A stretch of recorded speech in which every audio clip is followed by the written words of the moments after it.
Warahmatullahi wabarakatuh. Waalaikumsalam warahmatullahi wabarakatuh. Alhamdulillah wa syukurillah wa la hawla wa la quwata illa billah. Wassalatu wassalamu ala Rasulillah wa ba'd. Alhamdulillah malam hari ini adalah malam yang pertemuan yang kedua kita, Rais.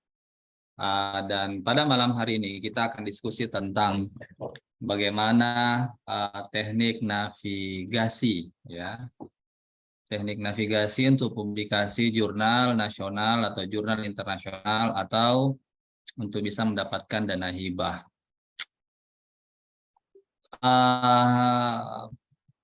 Pada malam hari ini izinkan saya untuk share screen tentang ini ya, teknik navigasi untuk ini, untuk publikasi.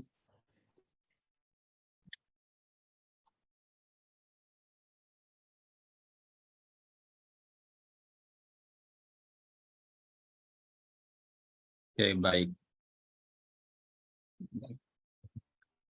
Oke, kalau cerita tentang navigasi referensi berarti kita cerita tentang ini. Kemudi, ya. Kira-kira sebelum saya diskusi lebih jauh tentang kemudi ke referensi itu, kira-kira ada nggak yang mau komentar tentang gambar ini?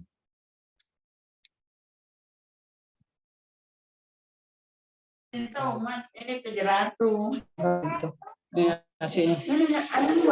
Kira-kira ada yang mau komentari gambar ini? Mujahid mungkin?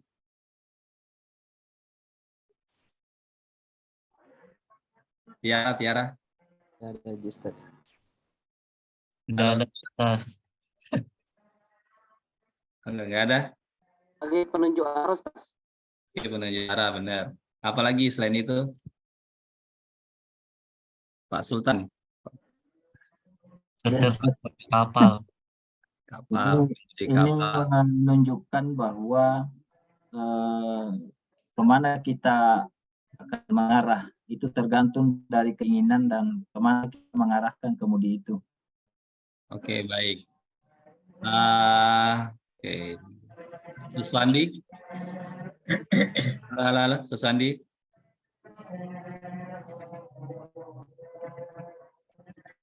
Atau Nur Fatima? Khairunisa?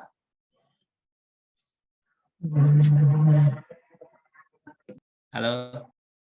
Oke, baik ya. Kalau cerita tentang kemudi ini berarti kita cerita tentang bagaimana kita mengarahkan kapal atau perahu yang kita layarkan. Tadi apa yang disampaikan oleh Pak Sultan sudah oke misalnya. Jadi kalau kemudi yang kita gunakan itu atau kemudi yang kita bawa itu dibawa di arah yang kurang bagus, otomatis nanti hasilnya juga kurang baik. Barangkali kalau misalnya Bapak Ibu pegang kemudi, kemudian nanti sudah tahu-tahu di sana ombaknya besar sekali, gelombangnya tinggi sekali, tapi mau menantang juga. Atau barangkali juga kalau misalnya kita di laut, kemudian nanti kita dapat kemudinya kita arahkan ke laut yang lebih tenang misalnya. Nah itu kalau cerita tentang persoalan kemudi itu atau navigasi berarti kalau dalam karya ilmiah kita cerita tentang referensi. Ya, jadi sangat luar biasa penting ini referensi sehingga mengapa kalau dalam akreditasi jurnal itu posisinya mendapatkan perhatian yang sangat luar biasa banyak.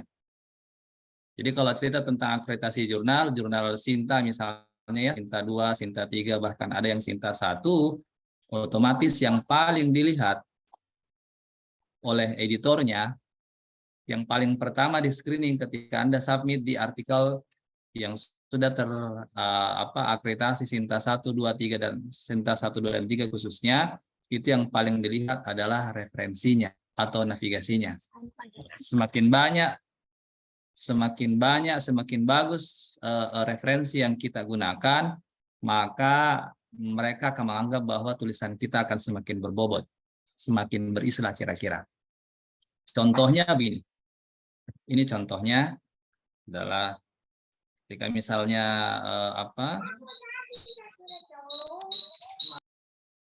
contoh dari pentingnya yang namanya navigasi itu. Nah, ini ada satu artikel, satu jurnal, namanya adalah Dirasat Human and Social Science. Ini jurnal ini sudah diindeks oleh Scopus dan itu terindeks peringkat 3. Nah, kemudian ketika saya submit artikel, ternyata salah satu alasannya adalah ini. The reference site in the paper are either too old or irrelevant. Jadi salah satu penolakannya mengapa artikel saya itu tidak mau diterima atau ditolak oleh publik penerbit itu karena ternyata referensi yang saya gunakan terlalu tua katanya. Selain terlalu tua yang dimaksud di sini bagaimana? Masing-masing penerbit itu punya hobi masing-masing. Ya seperti misalnya Pak Mujahid punya hobi main bola, terus siapa punya hobi apa gitu kan. Editor juga punya hobi juga ketika misalnya mereka nolak itu. Jadi ada yang kira-kira kalau 10 tahun terakhir, di atas 10 tahun terakhir mereka tolak. Langsung mereka hitung. Itu kalau misalnya ya artikel masuk, kemudian berapa jumlah referensi yang kita punya? Oh 30. Dari 30 itu berapa yang terbitan 10 tahun terakhir? Oh ternyata ada hanya 5. Kemudian berapa yang menggunakan sumber primer, jurnal nasional atau jurnal internasional misalnya. Itu dihitung semua. Nah, ternyata punyaku itu dihitung, lebih banyak off-nya, lebih banyak jurnal yang saya gunakan atau buku-buku yang saya gunakan itu yang sudah menurutnya mereka itu expire lah kira-kira semacam itu. Nah, itulah sebabnya mengapa ditolak. Ini hanya salah satu saja contoh yang saya tayangkan.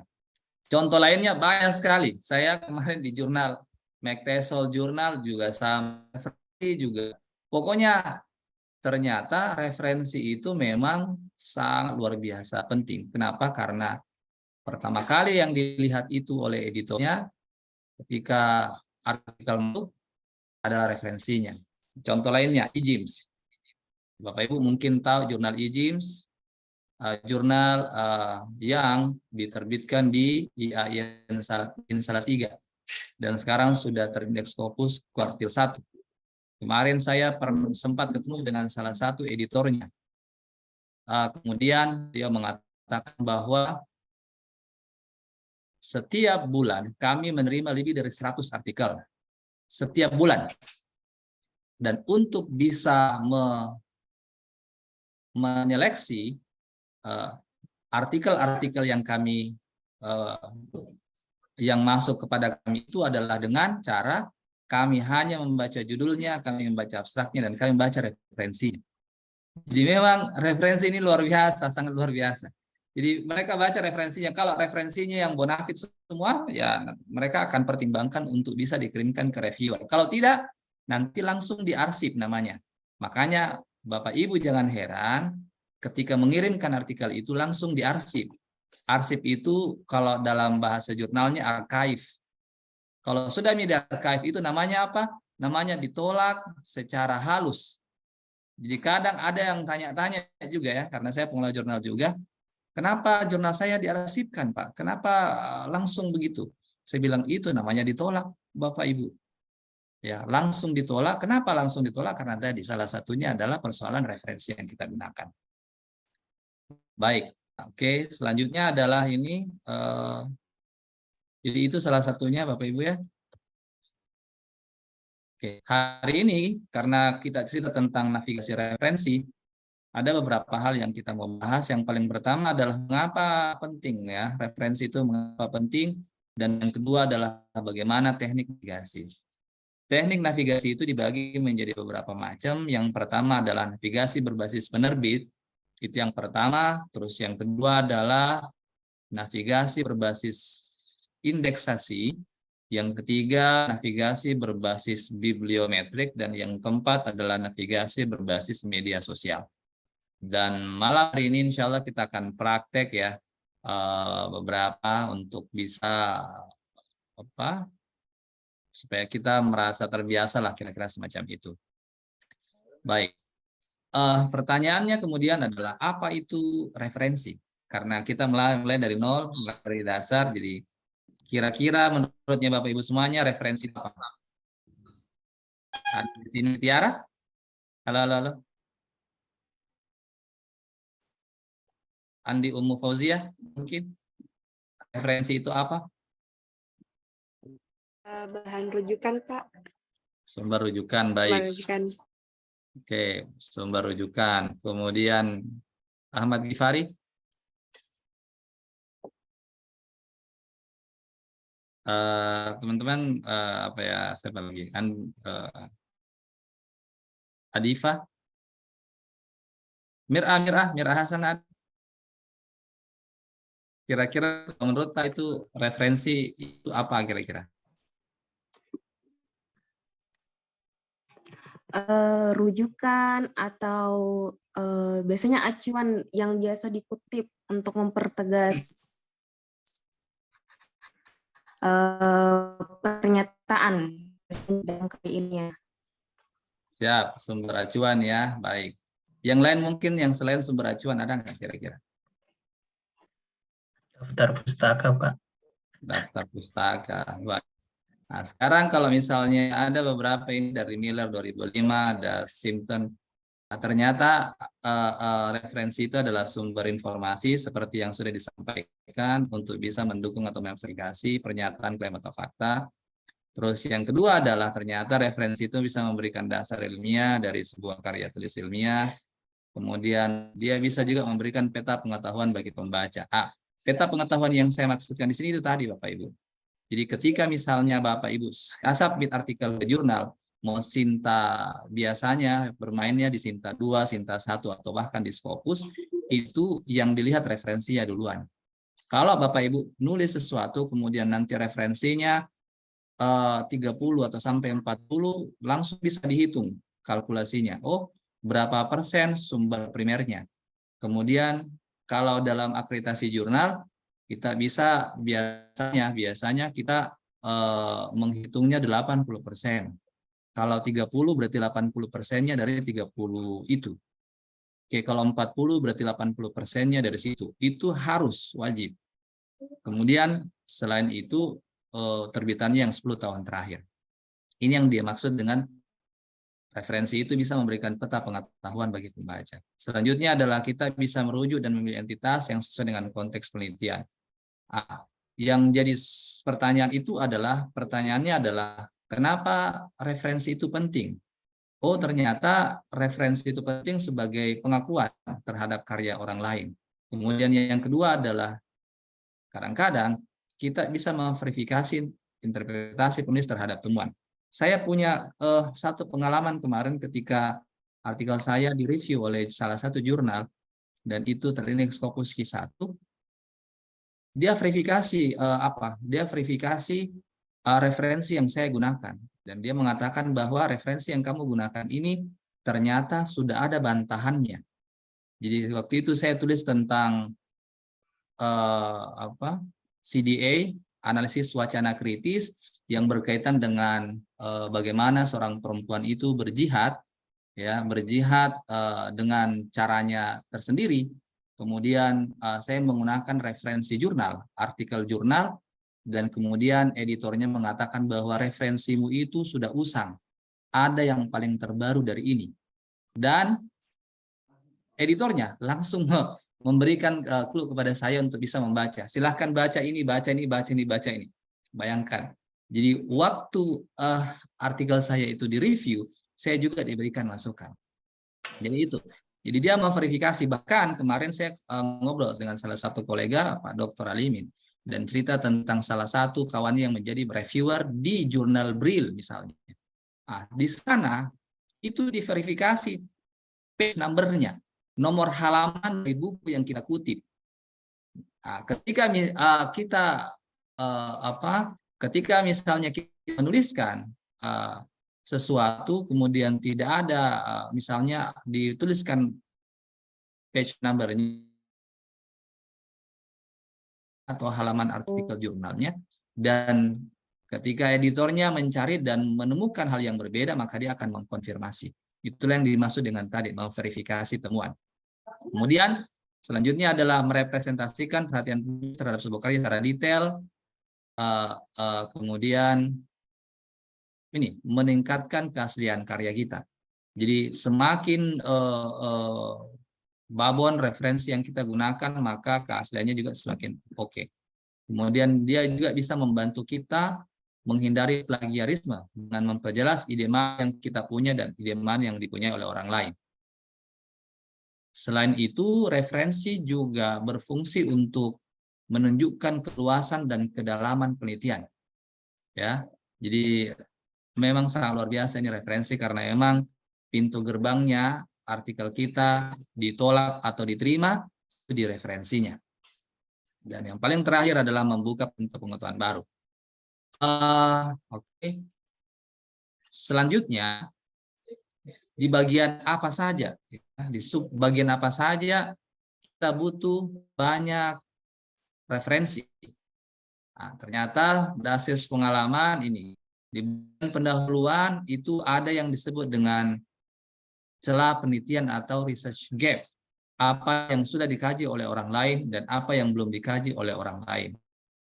Nah, jika kita menampilkan atau overview-kan apa yang sudah dikaji oleh orang lain dan apa yang belum dikaji terhadap tema yang kita bahas, maka di situ pasti akan banyak menggunakan referensinya. Yang kedua, di bagian literatur review, itu di bagian penelitian terdahulu, review research misalnya, itu akan butuh banyak referensi. Selanjutnya di bagian pembahasan. Ya, jadi kalau cerita tentang pembahasan, ketika kita membandingkan hasil penelitian kita dengan penelitian orang lain, atau kita mau mendalami hasil penelitian kita dengan teori yang kita gunakan, maka biasanya banyak referensi yang kita gunakan di sana. Ya, jadi kayak gitu. Jadi ini bagian-bagian ketika kita membutuhkan banyak referensi. Kadang pernah saya hitung di bagian pendahuluan apa yang sudah dikaji dan apa yang belum dikaji oleh orang lain, bisa jadi referensinya 15-20 artikel jurnal. Itu bulan. Belum lagi ketika kita membahas di review literatur dan belum lagi ketika kita membahas di bagian pembahasan. Oke. Kita masuk di bagian navigasi yang terbagi menjadi beberapa macam. Nah, ini navigasi yang berbasis penerbit. Oke. Kalau cerita tentang navigasi referensi berbasis penerbit itu kita bagi dua, ada jurnal nasional dan yang kedua adalah jurnal internasional. Kalau jurnal nasional itu terbagi-bagi, ada yang dari kampus, ada juga asosiasi dan ada juga yang bisnis. Ya, jadi jangan sangka bahwa yang namanya jurnal itu sebenarnya adalah ladang bisnis yang sangat luar biasa bagi orang yang menggulutinya. Ya, kemudian makanya mereka membuat jurnal yang memang aplikasinya ke perusahaan. Ya. Selanjutnya kalau jurnal nasional juga sama, ada yang basisnya kampus, ada yang basisnya asosiasi, dan ada juga yang basisnya bisnis. Biasanya jurnal-jurnal yang berbasis kampus atau jurnal-jurnal berbasis asosiasi itu kadang-kadang rawan cloning atau dipalsukan. Ya, jadi kalau ada jurnal asli, ada juga nanti jurnal palsunya. Nah, kadang-kadang begitu. Yang di-cloning adalah jurnal kampus atau asosiasi. Perusahaan bagaimana? Sangat luar biasa susah karena memang jurnal yang terbit, penerbit besar itu punya dana besar sehingga tidak mudah untuk bisa di-cloning ya. Ini contohnya ya, namanya.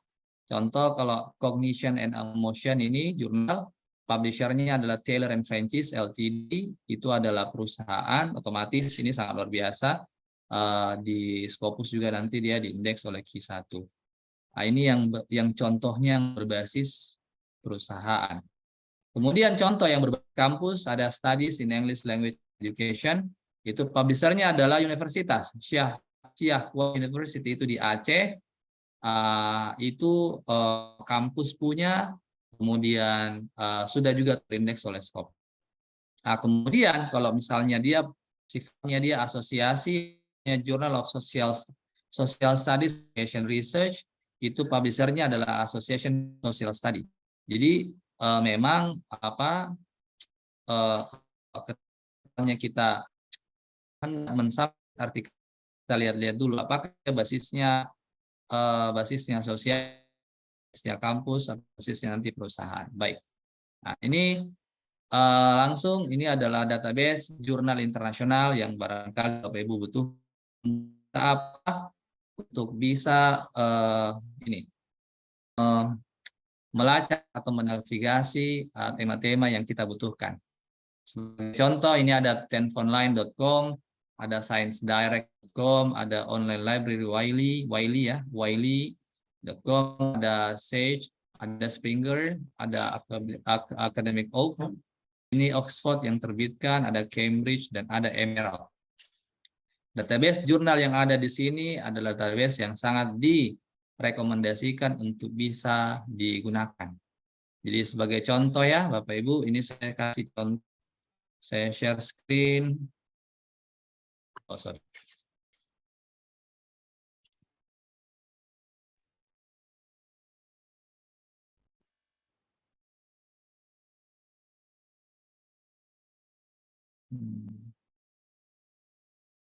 Ini kelihatan ya Bapak Ibu ya. Misalnya ini yang Keller and Francis. Di sini Bapak Ibu ada 5.021 artikel lebih juta. Jadi tema-tema yang kita usung akan ada di sini.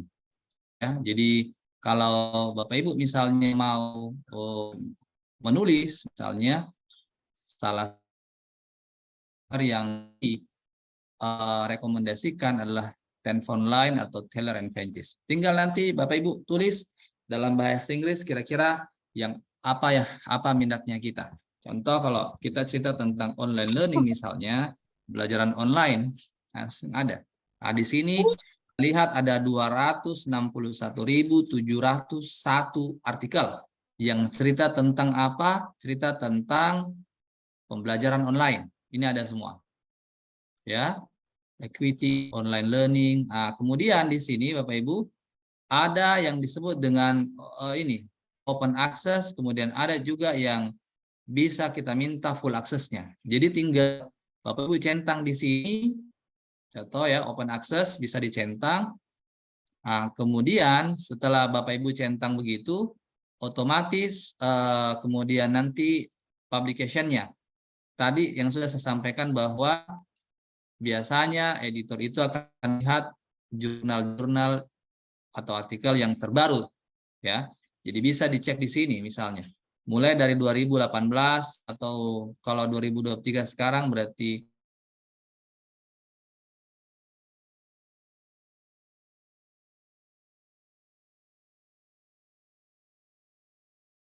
Bapak ya akan muncul semuanya cerita tentang online learning di sini. Dan kemudian ini bisa open access. Artinya apa? Yang namanya open access itu adalah jurnal yang bisa langsung di-download. Dan itu gratis. Contoh ini ya Bapak Ibu, Equity and Online Learning. Ini Educational Psychology, itu volume 57. Volume 57 yang dimaksud di sini adalah terbitan yang ke-57 atau yang sudah 57 tahun. Ini jurnalnya, Educational Psychology, sangat luar biasa tua. Nah, jadi di sini bisa Bapak Ibu langsung download view PDF. Oke, view PDF. Kemudian ada juga yang berbasis EPUB.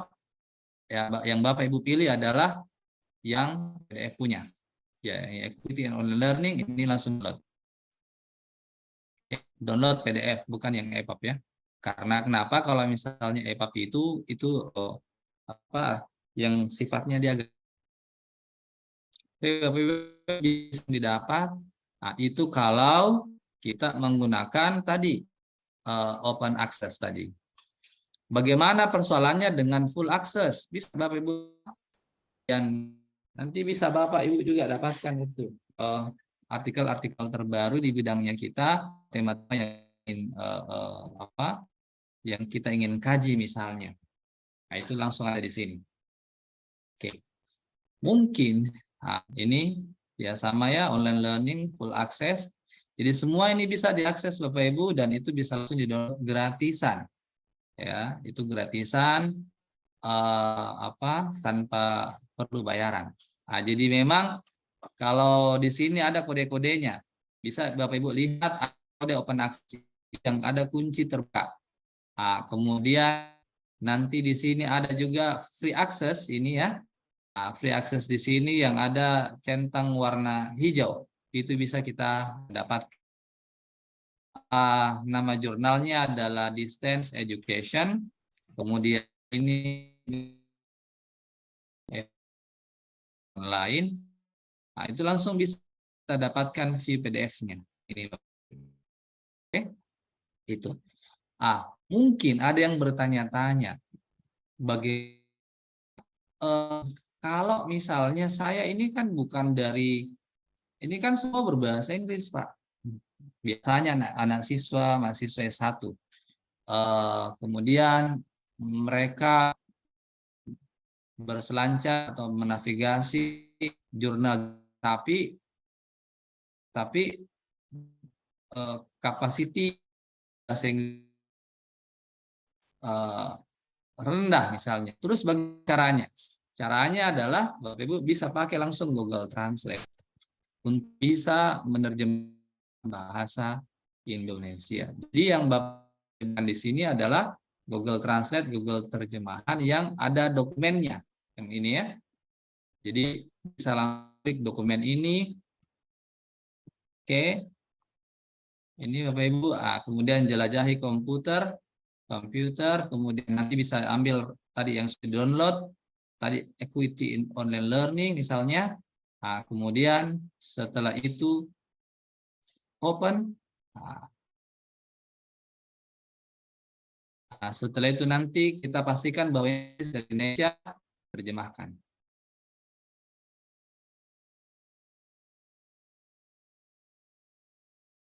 Oke.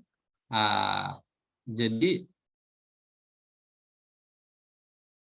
persoalan bahasa Inggris atau persoalan bahasa Arab, bahasa apapun itu di dunia sekarang sebenarnya sudah bukan menjadi persoalan lagi. Yang jadi persoalan itu adalah kita mau enggak banyak-banyak membaca atau tidak. Jadi ini sudah ada, tinggal Bapak Ibu download, selesai downloadnya nanti akan muncul bahasa Indonesianya. Oke. Ternyata kalau cerita tentang Equity in Online Learning itu cerita tentang apa? Pemerataan dalam pembelajaran online.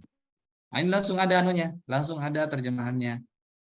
Ya, biasanya kurangnya terjemahan yang digunakan oleh Google Translate ini biasanya ya, kalau secara keseluruhan bisa terbaca, bisa dipahami, namun ada beberapa yang kurang bisa dipahami, khususnya penggunaan frase misalnya, ya frase. Entah nanti dia frase nomina atau verb atau apa. Tapi paling tidak kalau kita membaca dari aspek wacana, insya Allah itu bisa dipahami. Oke, ini yang kedua. Terus yang ketiga adalah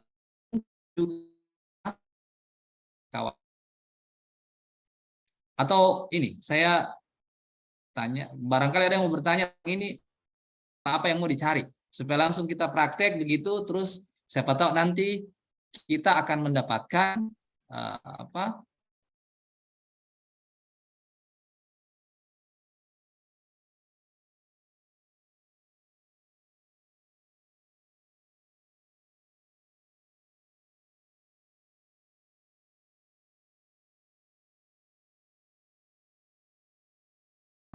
Lutfia Ananda. Ya, silakan bagi yang ingin bertanya, kita kasih kesempatan sebelum lanjut.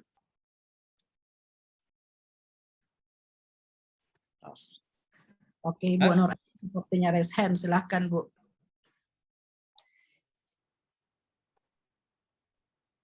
Oke, Assalamualaikum warahmatullahi wabarakatuh. Assalamualaikum warahmatullahi wabarakatuh. Cukup menarik ya. Lagi di saat cara mencari jurnal yang baik. Selain itu mungkin yang saya ingin tanyakan tadi kan sebaiknya kita mencari referensi itu untuk memverifikasi pertanyaan atau mungkin yang mendukung hipotesis kita gitu. Apakah kita membutuhkan juga nih pernyataan-pernyataan atau mungkin teori yang mungkin memfalsifikasi pernyataan kita gitu. Apakah itu penting kita misalnya masukkan di bab 1 mungkin di latar belakang atau memang tidak perlu gitu. Itu yang kedua mungkin saya mungkin sedikit minta rujukan gitu untuk variabel social loving mahasiswa. Karena ada beberapa yang saya cari itu jurnal internasional yang contohnya apa style itu banyak yang nggak bisa dibuka gitu Pak. Oke. Pertanyaannya bagaimana cara membukanya, Di? Iya yang di apa gitu, Oke. yang American Psychology ya. Oke, baik. Khususnya dengan variabel social loving mahasiswa. Itu karena itu yang akan menjadi judul penelitian saya nanti. Terima kasih. Baik. Oke ya. Sekarang kita tes artikel yang tidak bisa terbuka.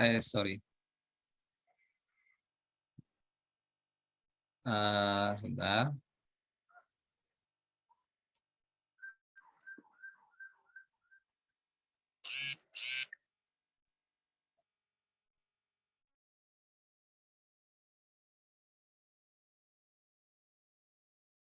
Ini ya. Nah. Oke, kita cari misalnya di telepon lain atau Science Direct apa ya? Sosial apa tadi Bu? Social loving? Social loving. Begini. Iya, LOA, loving, kemalasan sosial, Pak. Maaf. LAF Ini. ING pakai F. Di chat aja coba supaya langsung saya copy.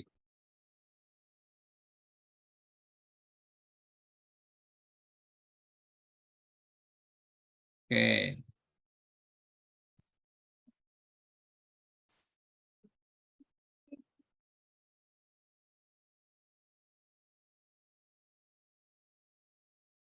Baik.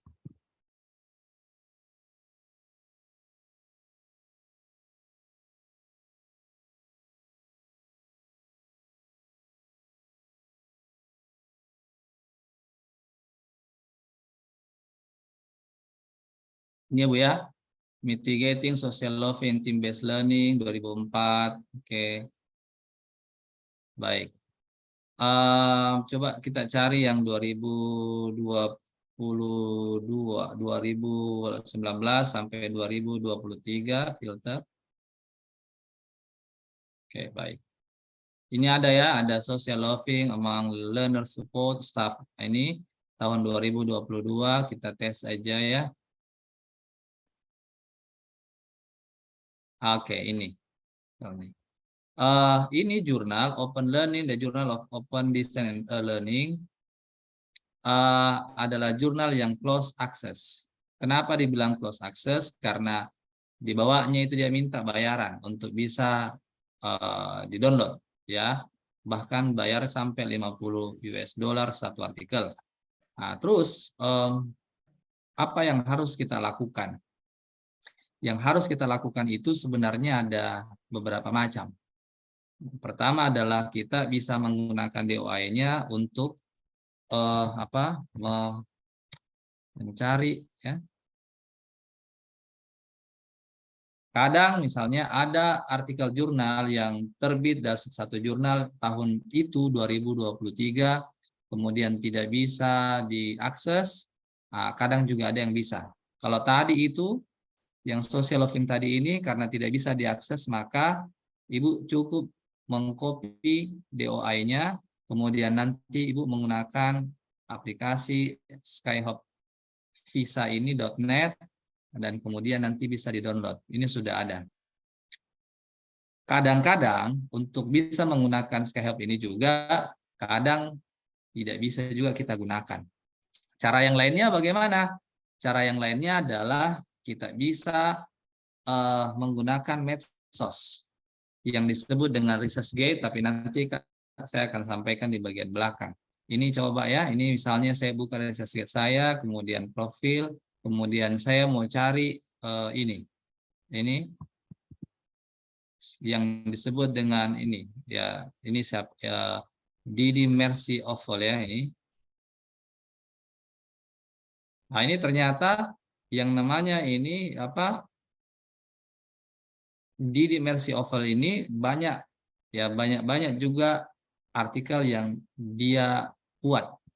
Nah, terus caranya adalah untuk bisa sampai kepada jurnal artikel tadi yang barangkali kita mau buka. Jadi ini judulnya bisa kita copy dan kemudian kita cari di ResearchGate. Nah, ini Bapak Ibu ya, ini punyanya Didi Mercy Oval. Ah, kemudian ini kan ini dia tidak mengupload artikelnya secara langsung, oke, alias masih close. Jadi caranya kita request full text-nya di sini. Nah, kemudian kita kirimkan ini. Ya, could you provide the full text for it? Misalnya send. Bapak Ibu tinggal tunggu 1-2 hari kemudian. Biasanya 24 sampai 48 jam itu mereka sudah membalas. Ya, membalas dan mengirimkan full text yang mereka punya. Beda halnya kalau minta. Bapak Ibu minta sekarang, datangnya 1 bulan kemudian. Ya, itu kalau orang-orang Indonesia. Misalnya orang-orang dari luar, kita biasa tidak sampai 10 jam, tidak sampai juga 1 jam. Itu tergantung nanti keluasan waktunya. Ya. Jadi itu yang kedua bisa kita lakukan pakai ResearchGate tadi. Yang ketiga bisa langsung email orangnya. Jadi kalau di sini kita lihat, oh kan biasanya ketika kita nulis itu ada email yang mereka cantumkan. Ini ya, kalau ini drovolendidi@gmail.com. Nah, ini kita ambil copy email address-nya dan kemudian kita kirim lewat email. Itu ini.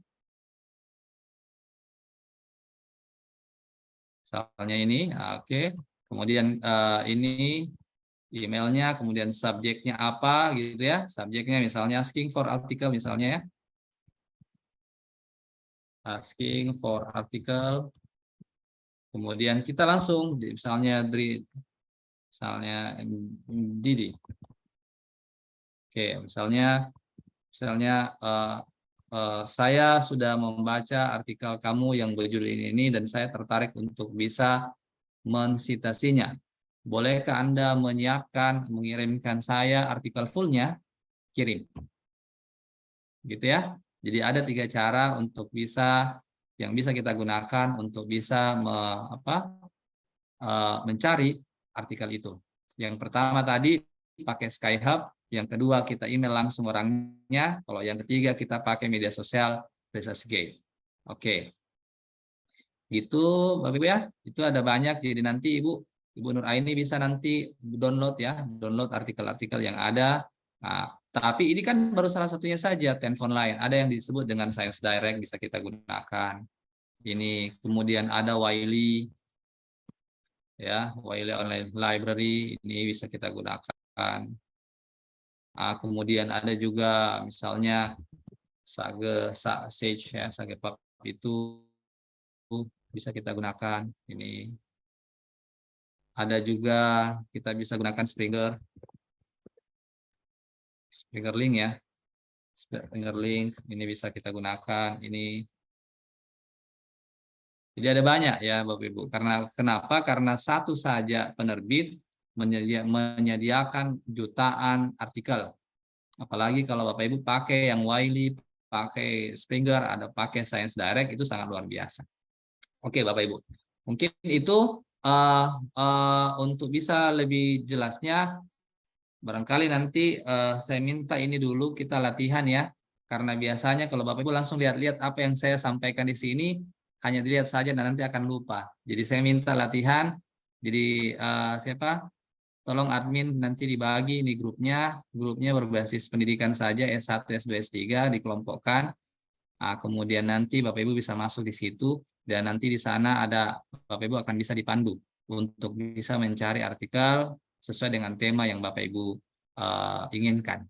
Oke? Mungkin Bu Winona bisa membagi. Oke, kalau kelompok 1, apa namanya? Baik, Pak. Break room sudah tersedia. Sudah tersedia untuk yang mahasiswa S1, yang S2, S3 sendiri-sendiri. Oke, baik. Silakan Bapak Ibu bisa masuk di break room-nya masing-masing, dan nanti saya minta untuk bisa dipandu ya teman-teman yang dari panitia, ada Pak Dr. Mutakin, kalau mohon dipandu, Pak Dr. Samsu Alam, mohon dipandu. Oke, silakan masuk di roomnya masing-masing dan nanti bisa diskusi di sana. Apa kesulitannya dalam mencari? Intinya adalah yang pertama, kita cari dulu database-nya, penerbitnya apa. Yang kedua adalah bagaimana cara mendapatkannya. Terus yang ketiga adalah bagaimana menerjemahkannya.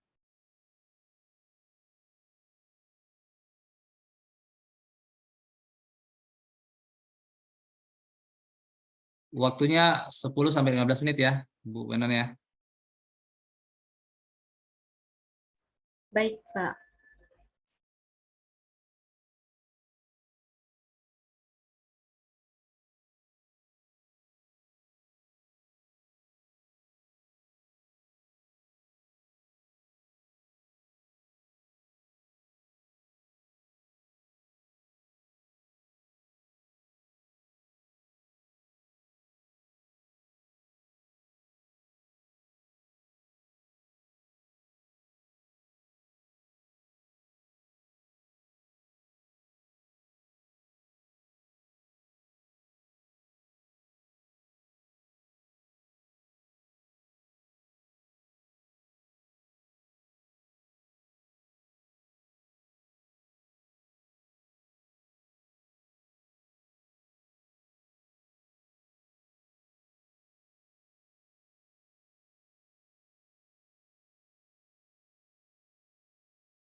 Oke, mungkin di grup utama ini ada yang mau bertanya tentang ini atau bagaimana? Silakan.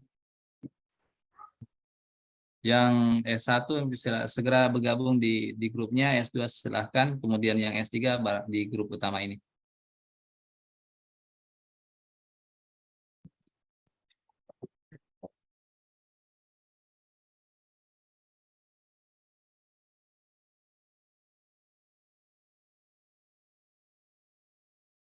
Bu Erni, mungkin ada yang mau ditanyakan?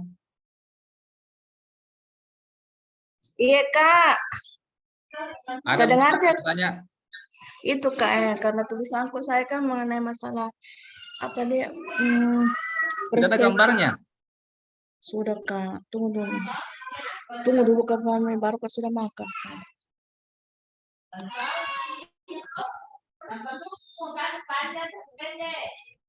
Wasa dia tuh tahu dengan ada wani. Halo. Halo Kak. Ya, halo. Iya. Jelas ya. Jelas. Ya, Kak. Iya. Kali Banda Erni. Tidak terlalu menyimak saya tadi pas itu Kak yang kita jelaskan di awal-awal. Mengenai masalah Gimana?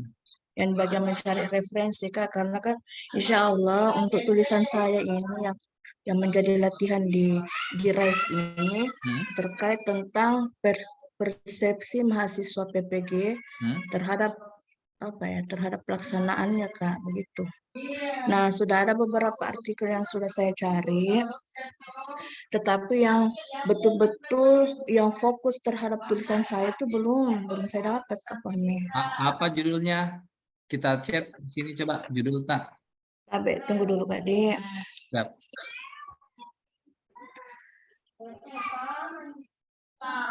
Mungkin Pak Kiai, Pak Muhammad Zuhri Abu Nawas, Pak Dokter. Ya, ini mohon maaf ini baru bergabung ini. Siap Pak Kiai, siap. Ya, apalagi ada banyak rencana sebenarnya untuk ini, untuk penulisan ini. Tapi ini ada teman kemarin mau membantu ini tentang ini. Ya kebetulan kan saya hadis sama dengan Akbar. Oh siap. Ya, siap. Jadi apalagi teman ini. Ya, ini kan ada hadis-hadis itu yang berbicara tentang mempelajari bahasa. Jadi ini kami akan menggabung antara orang bahasa dengan orang hadis. Oke. Nah ini ya persoalan ini mungkin ini ya ya itu mungkin ini ya persoalan mencari referensinya. Ini belum ketemu. Ini hanya saya mencari itu di ini referensi berbahasa Arab.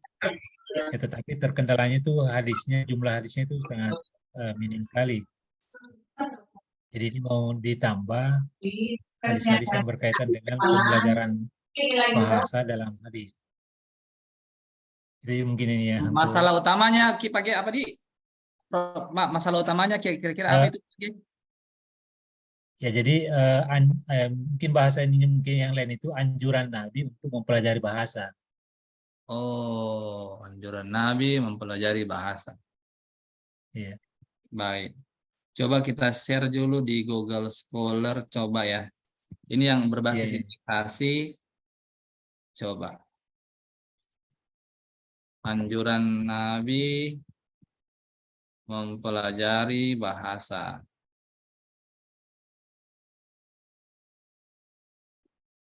Oh, kalau anjuran Nabi tentang mempelajari bahasa, itu kalau di sini belum terlalu banyak dikaji. Belum terlalu banyak dikaji itu bisa jadi ada beberapa alasannya. Yang pertama adalah normatif judulnya sehingga kurang menarik untuk bisa dikaji. Tetapi bisa dimodifikasi barangkali.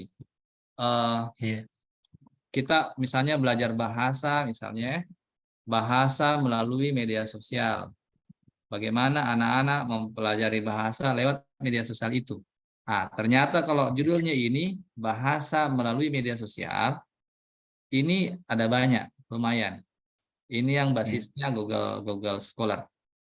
Ini kan pemanfaatan sosial media sebagai media pembelajaran bahasa. Nah, ini sosial media sebagai media pembelajaran bahasa agama di media sosial. Mungkin nanti kalau bahasa agama di media sosial, ini kan analisis framing media sosial Islam populer. Nah, mungkin kita bisa bilang bahasa hadis di media sosial. Oh gitu. Bahasa agama di racing saja di sini. Bahasa hadis. Kira-kira hadis-hadis apa saja yang barangkali yang diminati oleh anak-anak muda sekarang di media sosial itu. Nah, kemudian nanti kita cari gap-nya dan segala macam. Itu caranya Pak Kiai. Jadi kayak ini dan bahasa dalam media sosial dan implikasinya terhadap karakter bangsa. Nah, kalau sudah semacam ini kita bawa berarti kita bisa tes masuk di Taylor and Francis misalnya. Bagaimana caranya? Kita bisa tes tadi bahasa agama di media sosial. Kita tes ya. Misalnya language religious language and social media. Oke. Ada nggak kira-kira semacam itu? Oh, kalau di sini yang ada adalah language social media, bahasa sosial media. Coba. Nah ini ternyata banyak Pak. Iya, language sosial media ini agak banyak. Jadi ceritanya ini agak banyak ya, language sosial media.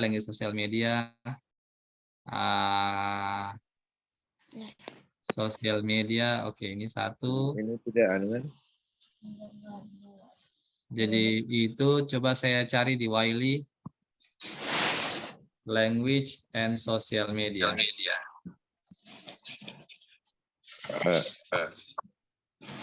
Halo Suhu. Siap. Problemnya nanti Pak Kiai itu kan hadis ya. Apa nggak lari dari itu masalahnya? Mungkin gini, kalau ini kan ceritanya kita mau mencari isu dulu. isunya Iya. apa yang banyak digunakan oleh para peneliti dunia, Indonesia dan dunia. Ternyata isunya kalau cerita tentang bahasa, bagaimana anjuran Nabi menggunakan bahasa di media sosial, itu belum banyak. Yang ada itu adalah kaitannya antara bahasa dan media sosial. Oh iya. Bahasa dan media sosial itu apanya? Ini nih. Mungkin di sini Pak Kiai. Spreading language Iya. identity through social media. Penyebarluasan ideologi bahasa melalui media sosial. Bisakah kita bilang penyebarluasan ideologi ekstremisme hadis melalui sosial media? Kalau tidak salah, disertasinya Pak Dr. Akbar itu cerita tentang hadis-hadis ekstremisme. Oh iya. Bagaimana ceritanya? Misalnya ya, ini kita brainstorming. Bagaimana kalau misalnya hadis-hadis tentang ekstremisme itu yang tersebar di media sosial itu semacam apa? Yang nanti ujung-ujungnya dibaca dan tidak disaring, mereka hanya langsung baca. Generasi muda hanya membaca langsung, kemudian nanti tidak tanpa mereka menyaringnya, kemudian langsung menerapkannya dalam kehidupan sehari-hari. Atau mungkin Pak Dr. Limin, ada yang mau disampaikan? Coba kalau di sedikit bahasanya, misalnya ada nggak apresiasi Nabi terhadap bahasa non-Arab? Ada nggak? Apresiasi Nabi terhadap non-Arab? Ya, bahasa non-Arab. Ajam itu apa? Non-Arab ya. Sebentar, kita cari dulu isunya di Google Scholar. Jadi kalau saya mencari isu dulu itu, biasanya saya dulu buka masih Google Scholar dulu. Kita lihat apresiasi Nabi, apa? Apresiasi Nabi terhadap ini bahasa non-Arab, bahasa non-Arab ya. Non-Arab. Ini nggak banyak, nggak ada. Tidak banyak alias tidak ada.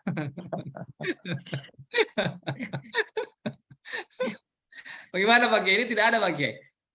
Yang ada ini yang ada ini kontestasi identitas melalui pergeseran interpretasi hijab dan jilbab dalam Al-Qur'an, itu nggak jauh. Ini dialektika hadis Nabi dengan budaya lokal Arab. Dialektika hadis Nabi dengan budaya lokal Arab. Hanya memang begitu Pak Kiai. Jadi memang harus kita dulu. Kita cari di Google Scholar ya. Cari dulu di Google Scholar, kira-kira ini isu ada nggak kira-kira. Kalau misalnya sudah kita temukan, baru nanti kita cari di Taylor & Francis, kita cari di Springer, kita cari di Science Direct untuk bisa memudahkan. Karena kalau langsung kita cari ke Taylor & Francis, cari Science Direct, itu nanti pusing Ki. Bagaimana nanti caranya ini?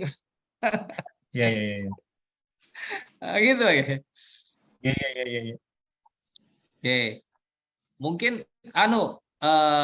itu ya, jadi coba Diarni coba bisa kita share screen.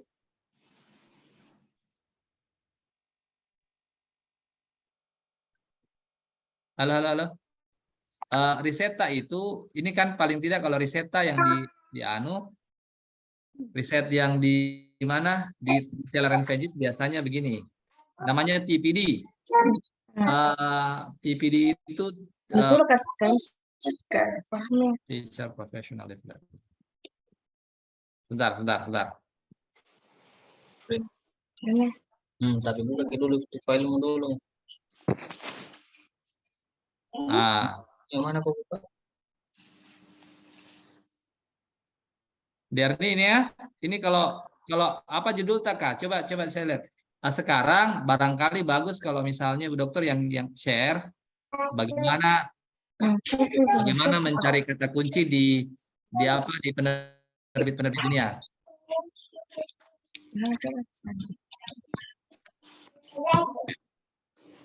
Buka. Iya, bisa mungkin langsung toh? Iya, tunggu. Atau jadikan Oh, yang disuruh share. Iya, Kak Fahmi suruh. Masa? Tidak bisa, Kak. Bisa? Tidak bisa, Kak. Tidak bisa, sebentar. Saya tanya dulu adminnya. Untuk Kaji jadikan jangan virtual host. belajar, Kak. Susah itu. Ya, tunggu Pak, tunggu. Erniati, tolong Iya, jadikan Pak. virtual host untuk bisa share screen. Iya, Pak.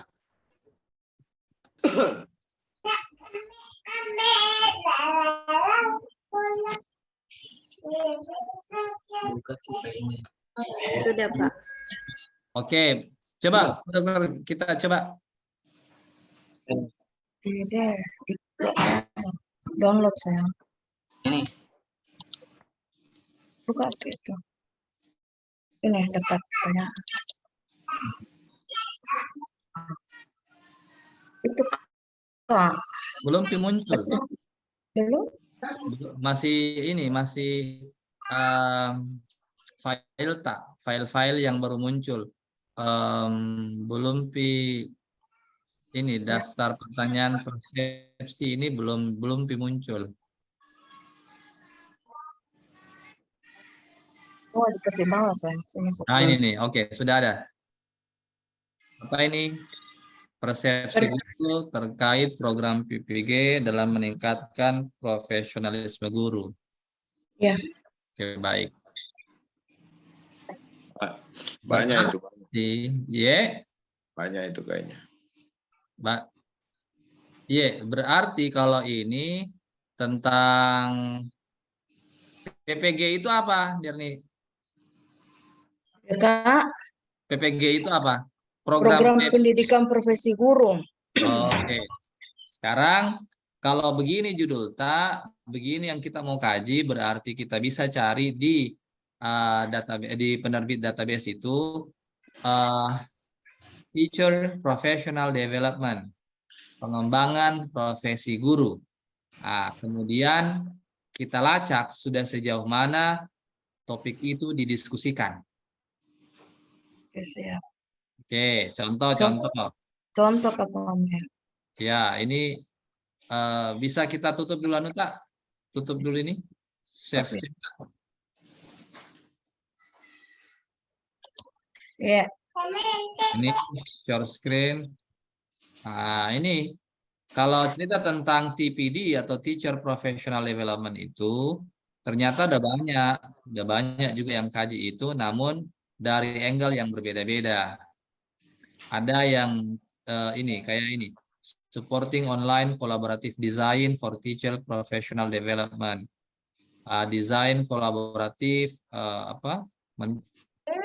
bagaimana membuat desain kolaboratif online untuk pengembangan profesi guru. Kalau ini mengukur karakteristik pengembangan profesi guru. Kemudian nanti ada school principal rule. Bagaimana peranan kepala sekolah dalam pengembangan profesi guru. Nah, ini yang profesi guru gini semuanya kita download. Setelah download begitu, kemudian nanti kita kita lihat angle-nya bagaimana, di bagian apanya yang masih kurang dikaji oleh orang lain. Itu deh. Jadi, tapi kalau caranya mendownload pakai Skyhub, kemudian nanti Google Translate, bisa Midi? Aman Midi? Bisa lama Kak, iya. Yang penting itu saya dulu, karena bagaimana caranya kita mau menulis, kalau mencari artikel jurnal saja kita tidak bisa. Betul. Ini kan ceritanya banyak, kita mau menulis banyak, tapi nyari referensinya susah. Nah, itu dia. Room S3 di sini Pak Kiai.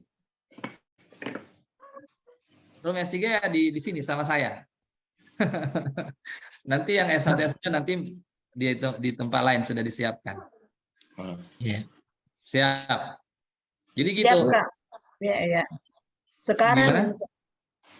Sekarang ini Kak, tulisan ini kan kebetulan saya sama Kanda Prof Mania. Ya. Nah, karena Prof. Mania ini sudah membuatkan instrumen penelitiannya. Itu tadi Kak daftar pertanyaannya. Terus dari beberapa pertanyaan itu saya sudah buatkan di Google Form dan saya sudah share ke 230 mahasiswa PPG. Dan alhamdulillah sudah direspon atau dijawab dari beberapa pertanyaan itu. Nah, sekarang ini yang saya lakukan adalah memetakan Kak hasil jawaban dari beberapa mahasiswa itu terkait tentang dari 13 pertanyaan tersebut untuk mengisi isi latar belakangnya satu. Setelah itu Kanda Prof. Mania menginstruksikan saya untuk menarasikan hasil jawaban itu ke bab 4. Apa lagi namanya Kak? Hasil penelitiannya. Hasil penelitian. Hasil penelitiannya. Nah, itu sekarang yang saya kerjakan karena kan 13 pertanyaan ini, jadi baru 7 yang saya sudah selesaikan. Oh, dari 13. Iya. Oh, berarti kita selesaikan nih paling dulu baru nanti. Ya. Fokus cari isu dulu. Insya Allah. Latihan cari isu. Oh, oke, baik. Oke. Kalau baik, oke. Coba kalau misalnya etika komunikasi seks itu dalam Al-Quran kan kita ada bikin. Coba dalam hadis coba. Bisa nggak kira-kira ada nggak? Etika komunikasi hadis dalam hadis. Seks. Sebentar. Kira-kira Etika komunikasi seks dalam hadis. Ya. Dalam hadis. Yang ada ini pendidikan seks bagi anak usia dini menurut hadis Nabi, Al-Quran dan komunikasi, etika komunikasi dalam perspektif Al-Quran. Narasi seks dalam budaya Banjar, perspektif Al-Quran dan hadis. Komunikasi ilmu sosial dan humaniora dalam perspektif Islam. Pendidikan seks dalam Islam. Kajian sex education dalam kitab Tarbiyatul Aulad fil Islam. Oke. Selanjutnya etika seksualitas dalam Islam. Konsep kalau kitab Fathul Izar. Fathul Izar. Maksudnya etika komunikasi seks dalam kitab Fathul Izar maksudnya? Iya. Dalam kitab Fathul Izar.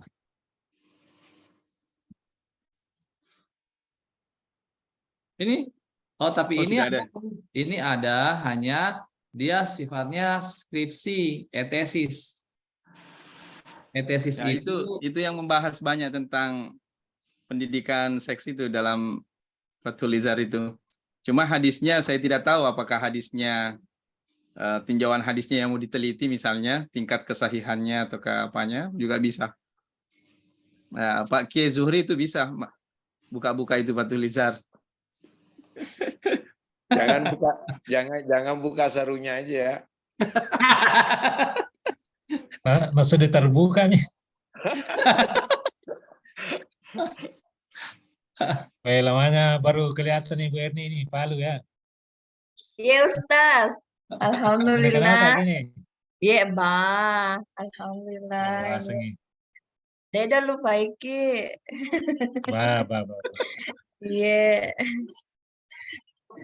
Mungkin itu ya. Jadi kalau mau etika komunikasi seks dalam hadis, bisa juga kalau Al-Quran sudah ada, kemudian di hadisnya bagaimana, nanti bisa kita konstruksi ulang. Pak Dr. Alimin, Kanda. Halo. Jadi yang dalam Al-Quran itu jadi satu artikel mentor, bisa dijadikan artikel mentor ya. Bisa. Nanti jurnal tujuannya yang kemarin lagi, yang bisa terima itu bisa di sana. Atau kalau tidak nanti di sini jurnal tujuannya. Kalau cerita tentang Cogent Art and Humanity.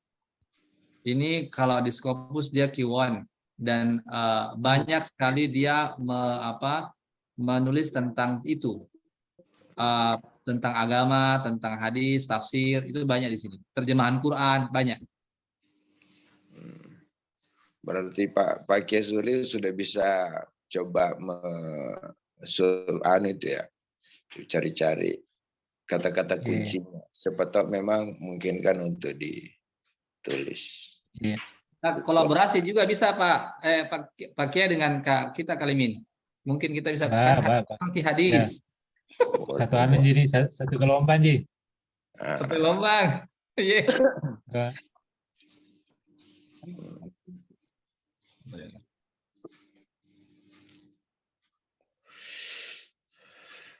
Kemudian itu pernah juga saya bicara-bicara dengan Takin. Takin kan waktu itu dalam surah Yasin itu kan salah satu teorinya bisa merekonstruksi melalui teks kan, konteks melalui teks. Nah, waktu itu muncul ide, bisa nggak kita melihat konteks ideologi tentang perempuan di masa Maryam. Karena dalam Al-Quran tuh banyak tuh. Misalnya laisa zakur kal unsa kan, itu kan kata-katanya mamanya Maryam itu. Padahal sebenarnya kan itu ideologi masyarakat waktu itu, padahal itu dibantah oleh Al-Quran. Kira-kira mencari referensi untuk itu kita pakai kata kunci apa? Ideologi gender di masa itu ya, ideologi gender di masa Maryam coba. Ideologi gender, berarti gini aja, gender and ideology, gender and ideologi. Di masa Nabi Isa. Iya, nanti persoalan masa-masa itu akan muncul sendiri, Kak. Jadi yang penting adalah kata kuncinya dulu. Oh, gender and ideologi dan gender itu dulu. Nanti misalnya ideologi gender, misalnya dalam wacana ini perempuan make up. Terus nanti dia akan nyari sendiri dia kalau itu. Ini ideologi gender di Nigeria. Tambah coba ya. Gender ideologi N Islam. Ini bahkan tidak. Gender identity and conversion. Comparison of male female convert to Islam in Australia. Ini bagaimana ini laki-laki perempuan itu masuk Islam ya. Gender identity dan konversi. Gender Islam, secular Muslim girl playing football in Dutch. Belum banyak. Belum banyak. Gender dan Islam di Mozambik bagian utara. Terus belum banyak. Nah, kalau belum banyak itu bukannya lebih bagus dikaji karena belum banyak. Iya, hanya memang akan kita bahas pada pertemuan selanjutnya yang itu gapnya apa kira-kira yang kita mau tawarkan kepada pembaca. Jangan sampai tawaran kita itu sudah ada yang mengkajinya. Jadi biasanya kalau kita menawarkan sesuatu kan nawari yang baru-baru tuh. Apa yang belum ada sama orang lain itu kita tawari supaya nanti mereka mau beli, kira-kira semacam itu. Tapi kalau tidak ya wassalam.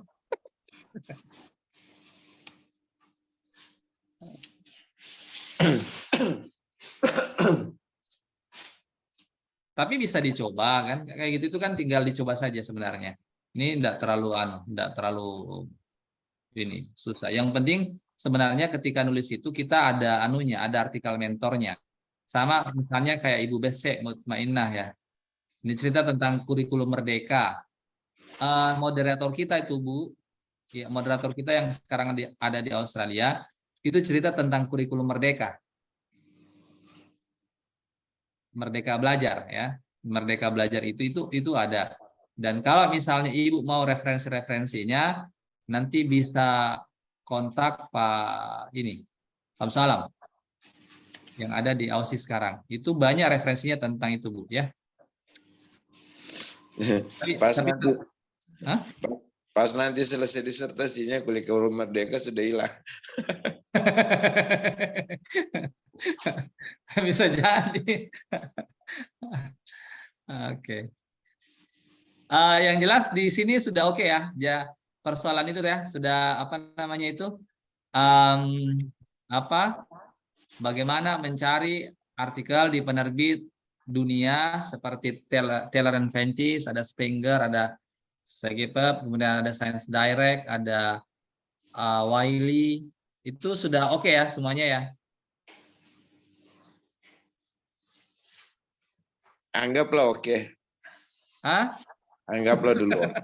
Iya, yang paling penting itu bisa mencari itu, kemudian nanti yang selanjutnya adalah selain kita bisa mencari itu, otomatis yang kedua adalah kita bisa mendapatkan full aksesnya, full akses artikel. Yang ketiga adalah kita bisa membacanya. Otomatis membacanya ya dalam bahasa Indonesia pakai Google Translate kan. Jadi kayak gitu. Coba satu lagi guru, coba bagaimana mengangkat misalnya isu terjemah dalam hadis, coba gimana Terjemah? gitu. Antum kan pakar terjemah.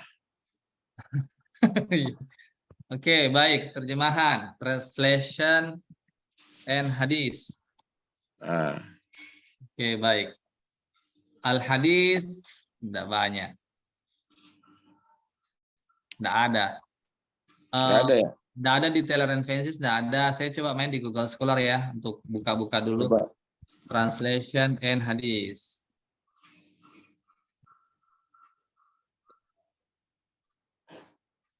Ada, hanya ini teknis sekali. Ini contoh teknik and quality translation of Idhafi in matan hadis Al-Arba'in An-Nawawi. Itu sangat teknis. Ada performance analysis of naif classifier algorithm in hadith translation. Tracing the history of Arabic Japanese language translation books in Nusantara Islamic Education. Melacak sejarah buku-buku terjemahan bahasa Arab Jawa. Coba misalkan gini, kan sekarang banyak terjemahan hadis, misalkan Sahih Bukhari atau Riyadhus Shalihin dan lain sebagainya. Kita misalnya mau melihat distorsi dalam terjemahan Bukhari untuk bab-bab tertentu misalnya. Itu bagaimana cari referensinya? Distorsi penerjemahan dalam kitab apa itu? Biasanya gini, kita ngambil kata kunci yang kata kunci dasar dulu.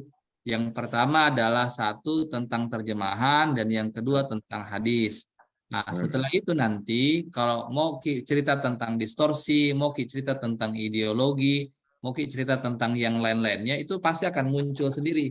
Tapi kalau belum banyak, otomatis nanti dia akan menampilkan, oh ini belum banyak dilakukan. Belum banyak dilakukan yang dimaksud itu adalah riset-riset itu tidak banyak muncul di Google Cendekia atau ini Google Scholar itu. Apa tadi, translation and kan artikelnya Suhu bisa dijadikan mentor itu. Bisa. Saya lebih ini, kalau distorsi tentang hadis itu bagaimana terjemahan ya, khususnya terjemahan. Bagaimana kalau media sosial yang saya maksud itu di Instagram. Kadang-kadang anak-anak muda sekarang itu mengambil potongan-potongan hadis dan terjemahan. Kemudian terjemahannya itu ternyata banyak yang menyimpang. Ya. Ani kau santai. Ani kau santai. Ani kau santai. Jadi gitu, jadi banyak yang menyimpang kan. Nah, yang menyimpang itulah nanti yang bagus dikaji. Kenapa penyimpangan itu bisa terjadi? Kan bisa jadi banyak motifnya. Oh, ini persoalannya adalah sekarang kan memang anak-anak muda ketika diminta untuk membaca lebih, mereka tidak punya waktu untuk bisa membaca. Coba cari penyimpangan terjemahan hadis. Penyimpangan terjemahan di media sosial. Oke. Yang ada ini Metode syarah hadis di media sosial. Oke. Kontestasi atas otoritas teks suci Islam di era disrupsi. Bagaimana kelas menengah Muslim Indonesia memperlakukan hadis melalui media baru. Meme hadis tentang hijrah dalam sosial media Instagram. Ini sebenarnya hadis tentang hijrah itu si siapa Pak Profesor sekarang Saifuddin Zuhri kan dia mengkaji ini hadis-hadis ini meme-meme ini di meme hadis di sosial media Instagram. Jadi itu yang dia bahas. Jadi atau ini analisis isi pesan dakwah Ustadz Hanan Attaqi di media sosial Instagram. Ada dakwah melalui media Instagram, penyimpangan perilaku sosial remaja di kota Samarinda. Nggak ada, Kamin. Nggak ada ya? Nggak ada.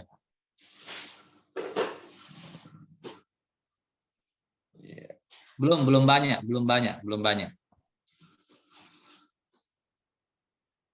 Iya.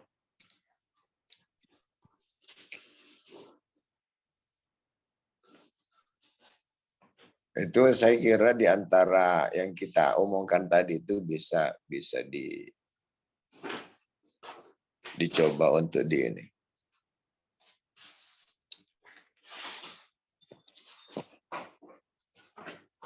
Oke, baik ya. Ini sudah apa namanya? Ini diskusi lewat grup sudah oke. Kemudian ini coba saya anu ya. Jadi oke, sorry.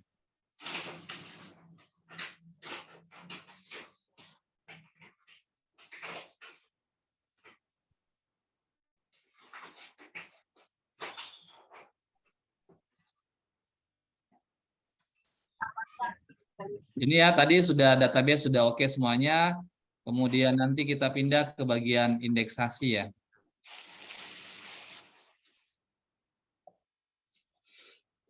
Oke, Bapak Ibu bisa nyari artikel jurnal juga di bagian indeksasi di sini.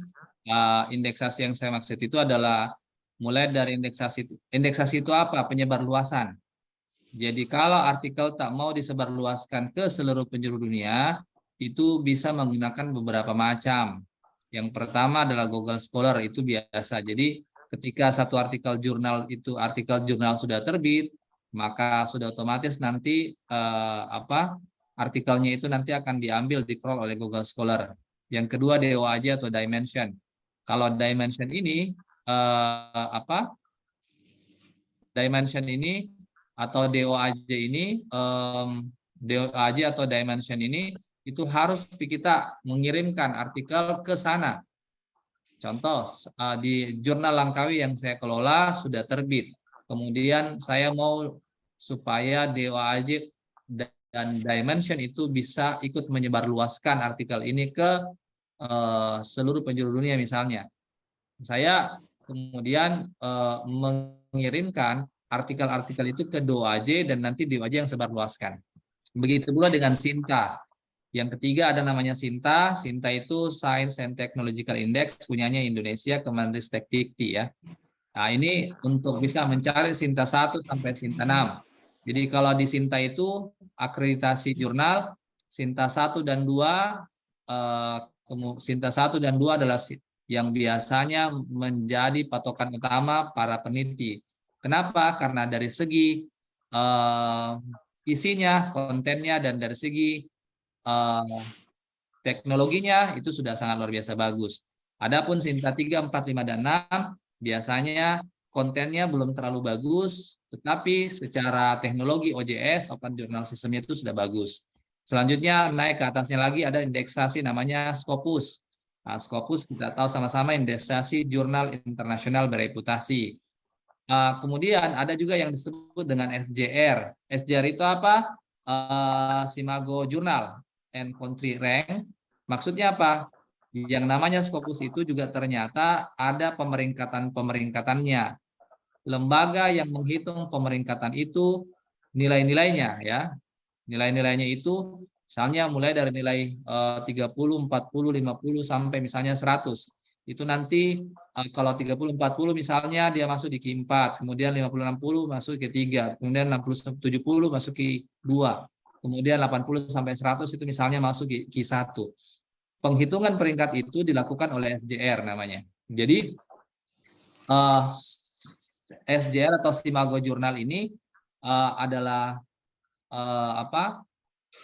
jurnal-jurnal yang sudah terindeks Scopus itu biasanya masuk semuanya di sana. Kecuali kalau ada jurnal yang sudah diindeks oleh Scopus baru 1 tahun atau mungkin belum ada 1 tahun dan kemudian belum ditarik metadatanya ke SJR. Itu biasanya tidak nampak ya, belum. Makanya kalau jurnal-jurnal baru itu kita hanya bisa lihat langsung di scopus.com-nya. Selanjutnya yang paling atas adalah Clarivate ini atau Web of Science, yaitu yang paling tinggi. Nah, Web of Science pun nanti dibagi-bagi, ada namanya SC, Emerge Social Science Index itu yang paling rendah. Kemudian ada yang namanya SCI, ada namanya SSCI, dan ada juga namanya HCI itu. Itu SSCI, Social Science, kemudian ada untuk MIPA ya, SCI, Science itu, kemudian nanti ada Humaniora juga ada, itu semuanya ada di Clarivate. Jadi ini adalah lembaga pengindeks, semuanya bisa kita cari artikel jurnal di sana. Jadi teman-teman kalau mau cari artikel jurnal bisa lewat ini, bisa lewat badan pengindeks. Seperti tadi yang sudah kita praktekkan di Google Scholar. Mungkin ada yang bertanya, Pak, bagaimana caranya supaya kita bisa dapatkan tema-tema terbaru? Ya, tema-tema terbaru bisa kita dapatkan itu melalui notifikasi. Contoh, ini ya, contoh. Ini notifikasinya Google Scholar ya.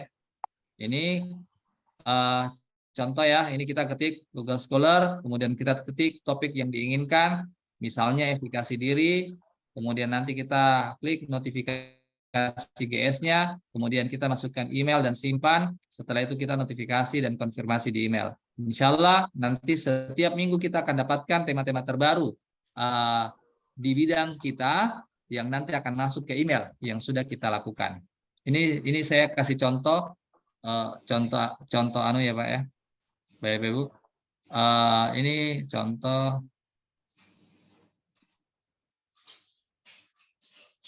hal yang sama juga terjadi di Scopus.com juga sama. Bisa kita dapatkan notifikasi itu. Ini ya. Misalnya Pak Kiai misalnya hadis ya Pak Kiai ya. Ya. Hadis apa?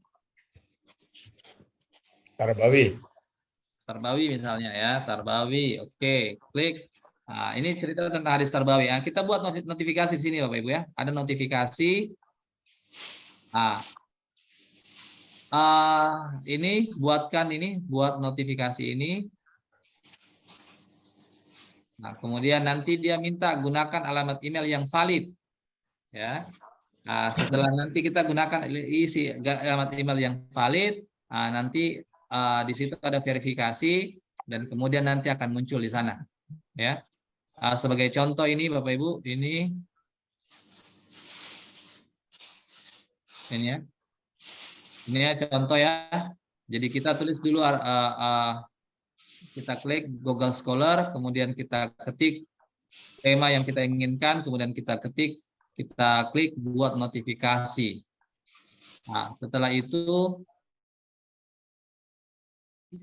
kemudian di sini nanti ada email ya. Email di sini kita simpan sesuai dengan email yang kita punya masing-masing. Nah, setelah itu nanti ada konfirmasi di email, itu kita klik konfirmasi di dalamnya. Oke, setelah ada konfirmasi di dalamnya email itu, ini sebagai contoh kayak terjemahan Quran, nanti dia akan muncul sendiri. Jadi setiap kali ada isu terbaru atau artikel-artikel terbaru tentang terjemahan Quran, itu nanti akan muncul di email kita masing-masing. Ya Bapak Ibu ya, itu yang di Google Scholar. Mungkin di sini ada yang mau ditanyakan tentang Google Scholar ini, atau kalau enggak karena ini ada indeksasi, jadi kita bisa mendapatkannya itu secara masif ya, karena hampir semua artikel jurnal yang ada di dunia itu kan dia menggunakan Google Scholar ini. Jadi informasi terbaru tentang topik terkait kita paling cepat itu memang kita bisa dapatkan dari Google Scholar. Makanya kita aktifkan notifikasinya sehingga bisa kita terima itu. Setiap minggu insya Allah kita akan terima artikel-artikel terbaru kalau terbit di Google Scholar. Gitu ya. Ini DOAJ, tinggal kita klik saja, kemudian nanti ada Dimension juga sama, kemudian di Scopus.com juga sama. Nah, kemudian kalau ada namanya Simago Journal Rank, kemudian nanti ada Clarivate itu. Ini saya contoh saja dulu, Bapak Ibu, untuk terakhir. Oh, sorry.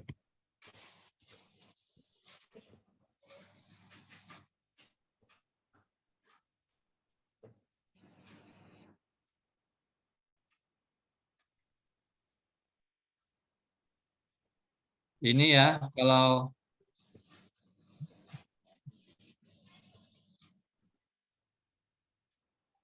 ini kalau contoh kalau di Scopus.com ketika kita melanggan itu akan lebih mudah kita mendapatkan dokumen-dokumennya. Ya, contoh tadi hadis and apa tadi ya? Hadis and sex. Nah, kira-kira kalau di Scopus.com database itu ada nggak yang nulis tentang itu? Hadis and sex. Nah, ternyata baru satu. Ya, itu di Jurnal Ijtihad, Jurnal Wacana Hukum Islam dan Kemanusiaan tahun 2019, pembacaan kaum feminis terhadap hadis-hadis misogini dalam Sahih Bukhari. Tapi hanya satu. Itu di Scopus.com. Mungkin yang lain apa? Tiara, mungkin ada yang mau ditanyakan? Mujahid.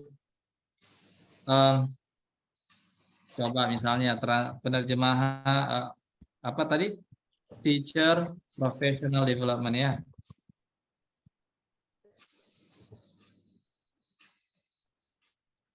Pengembangan profesi guru misalnya. Nah, ini ada kalau cerita tentang pengembangan profesi guru, ranknya misalnya ya, saya kasih waktu 2017 sampai 2023 misalnya.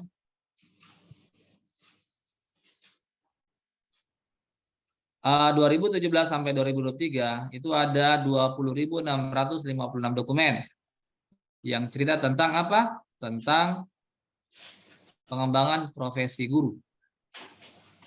20 ribuan, Bu Dr. Erni. Iya, Kak. Iya. Nah, jadi tinggal nanti kita baca toh. Kita baca. Iya, ini kan cerita tentang apa? Contoh ini ya, pengalaman dan pandangan guru Brazil yang kaitannya dengan pengajaran biodiversity di mana begitu. Tinggal nanti baca-baca maki saja yang kaitannya dengan kita punya. Yang jelas cerita tentang pengembangan profesi guru itu sudah sangat banyak dilakukan. Nah, tinggal nanti angle-nya di mana, di bagian manakah yang kita mau isi itu. Ya. Ya. Oke, baik. Coba Quran emansipatory coba. Quran emansipatory. Quran and emancipatory, patori.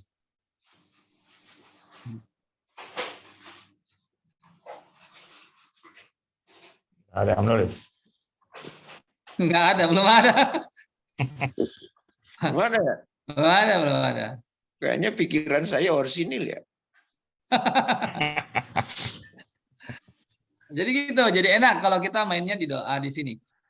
Enak kalau kita mainnya di apa namanya di sini di scopus.com itu tadi. Kemudian nanti teman-teman bisa uji coba ya di rumah, atau kalau misalnya enggak, ini ada namanya ini ya. Ini saya langsung saja di publish or perish di bibliometrik, meskipun nanti kita akan jelaskan setelahnya. Ini kelihatan nggak ya? Iya. Jadi bibliometrik ini Bapak Ibu bisa pakai untuk bisa mencari juga. Namanya publish or perish. Ini saya sudah download dan install ulang. Nah, di sini kan ada ini nih, ada scopus.com, Jadi metadata yang kita bisa pakai ada Scopus, ada Web of Science, ada Google Scholar, macam-macam. Nah, tinggal nanti Bapak Ibu bisa klik Google Scholar misalnya di sini, tahunnya tahun berapa? 2017 sampai 2022. 3. Keywordnya apa? Ya. Soalnya tentang apa? Yang mau dikaji. Pak Gustang Ternate kira-kira apa Pak topiknya? Sembarang aja Pak. Masih mute. Saya di ini pendidikan bahasa Arab boleh. Iya, yang mananya? Apanya yang kita mau teliti di pendidikan bahasa Arab? Terkait dengan pembelajarannya, ya pembelajaran bahasa Arab di perguruan Khusus tinggi bahasa misalnya. Arab online Pak Le? Oh boleh, Bahasa boleh, Arab boleh. Online. Ya boleh. Ada nggak? Ah, Nggak jadi ada kalau pesannya. misalnya di publish or perish ini namanya adalah kita memanen metadata. Metadata bukan PDF, metadata yang kita panen dan kemudian dari metadata itu nanti kita bisa gunakan untuk membacanya di Mendeley. Persoalan nanti Mendeley, persoalan nanti apa itu nanti insya Allah di belakang kita akan jelaskan karena di sini ruangnya sangat sempit dan tidak bisa jelaskan semua. Nah, ini banyak Pak. Misalnya ini ya, prinsip pembelajaran bahasa Arab daring, perspektif, Rusdi Ahmad Tuaimah ya. Ini bisa langsung klik kanan Bapak ya. Klik kanan, open article in browser. Langsung kebuka tuh. Nah ini. Langsung diarahkan ke sini Pak ya. Iya, langsung Ki. Iya, iya. Oke. Tapi memang karena ini kan dia aplikasi, jadi Bapak harus install dulu. Oke. Jadi itu apa tadi nama aplikasinya Pak? Iya. Nama aplikasinya tadi apa? Ini publish and perish. Sorry, mana tadi? Ini publish or perish. Oh, publish or perish ya. Ya, di Google Scholar saya ini lihat ya. Ini saya bukakan di Google Scholar. Di Google mana Google? Googling. Oke. Publish, Bapak Ibu bisa ketik ya ini ya, publish or perish. Nah, Bapak Ibu pilih yang ini apa ya? Ini, yang softonic.com, yang publish or perish download. Ini langsung bisa. Ini Bapak Ibu free download ya, download. Setelah download nanti akan muncul semacam ini. Yang saya punya ini. Nah, nanti kemudian diinstal.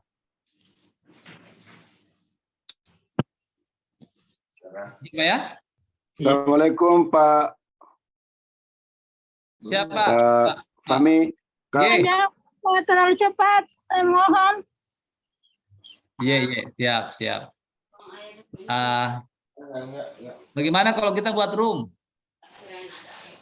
Assalamualaikum. Waalaikumsalam. Iya, Pak Teguh. Silakan. Pak Dr. Lalu ya izin. Kita melalui aplikasi tadi lagi.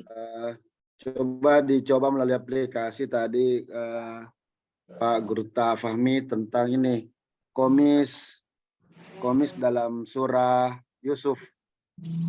Komis maksudnya baju. Ya, komis.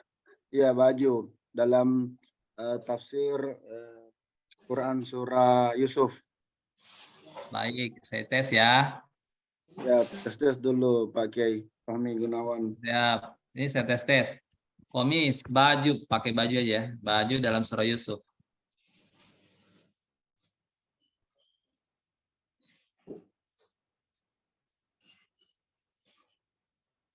Kalau banyak ya. Kalau cerita tentang Nabi Yusuf, iya, semua ini kata kuncinya ternyata baju dan Yusuf. Jadi semua yang cerita tentang Nabi Yusuf ada semua di sini. Saya pakai maximum number 100 itu mau muncul semua. Nah, jadi kalau Bapak Ibu mau melihatnya itu tinggal klik kanan saja Bapak Ibu ya. Contoh ini ya, etika sosial bermasyarakat dalam kisah Nabi Yusuf. Ini contoh open artikel browser. Klik kanan. Nah, langsung muncul ini. Langsung bisa download. perpustakaannya UIN Mataram. Oke. Atau kalau tidak, bagaimana misalnya komis dalam surah Yusuf itu. Ya, saya tertarik begini, Tabe Pak Kak Fahmi. Siap. Ini juga ada Pak Alimin. Itu komis dalam surah Yusuf itu kan ada 3. Pertama waktu masuk umur, kemudian saudaranya itu bawa bajunya ke bapaknya, bahwasanya dia dimakan serigala. Yang kedua, bajunya waktu ditarik perempuan di dalam kaki raja, bajunya kembali dibawa oleh saudaranya untuk mengobati bapaknya yang buta. Nah, saya tertarik bahwasanya bagaimana melihat 3 fase ini dalam hal ini tentang baju.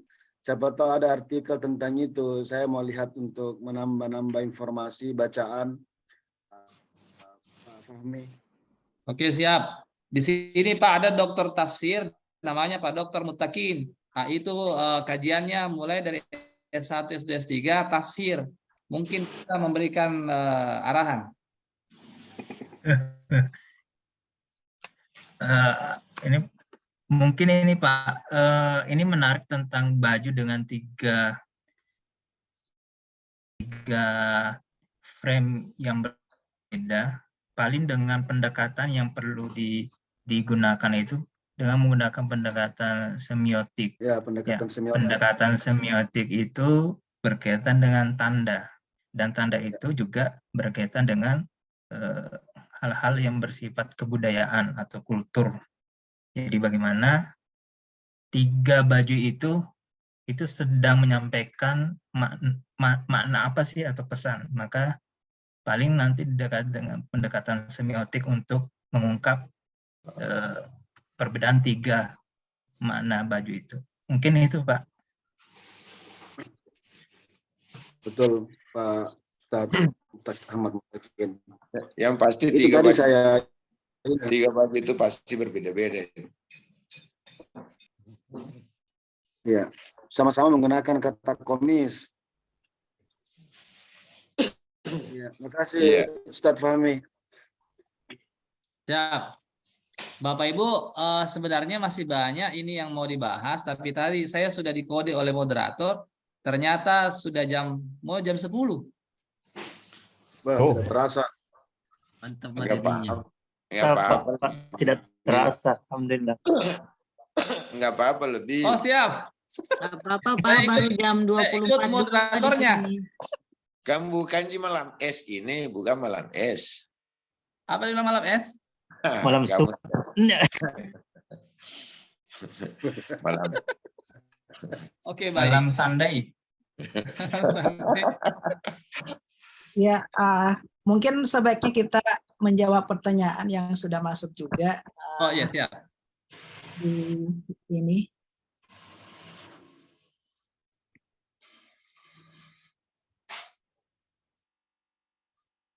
Ya, pertanyaan pertama, izin bertanya bagaimana cara mendapatkan notifikasi artikel terbaru dari Scopus. Ini dari Scopus ya pertanyaannya, bukan dari Google Scholar. Mungkin Pak Dr. Fahmi bisa menjawab.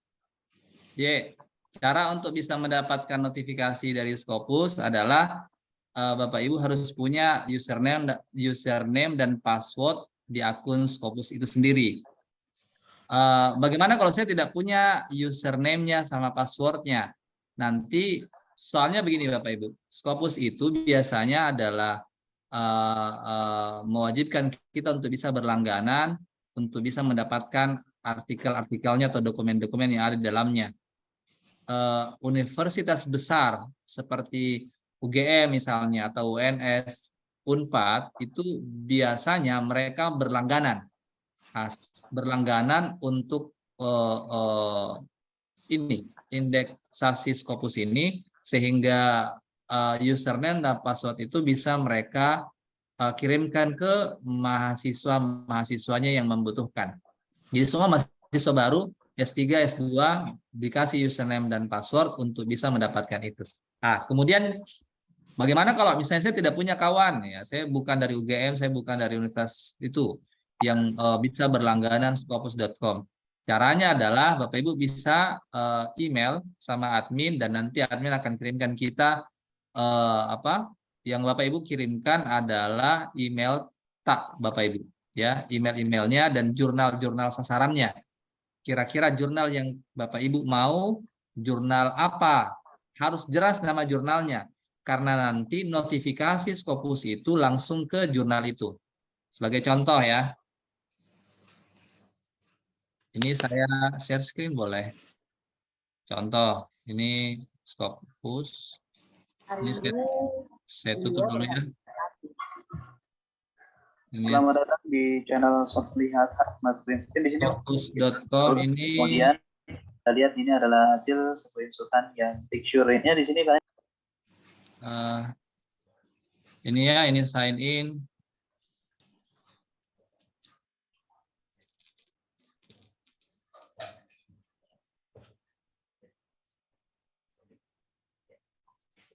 Nah ini ya, sudah muncul.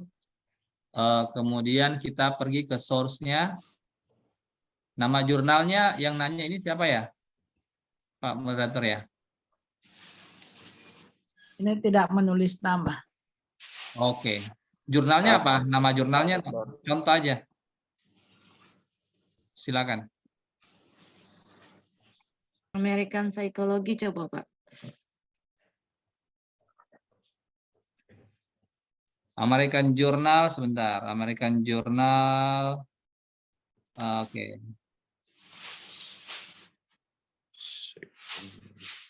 Oke. Ini ya sudah ya, Asian American Journal of Psychology. Set document alert di sini. Kemudian siapa tadi yang nanya ya? Email tak apa? nurainimuin88@gmail.com. Boleh kita kirimkan ke ini, ke Oke. supaya enggak salah.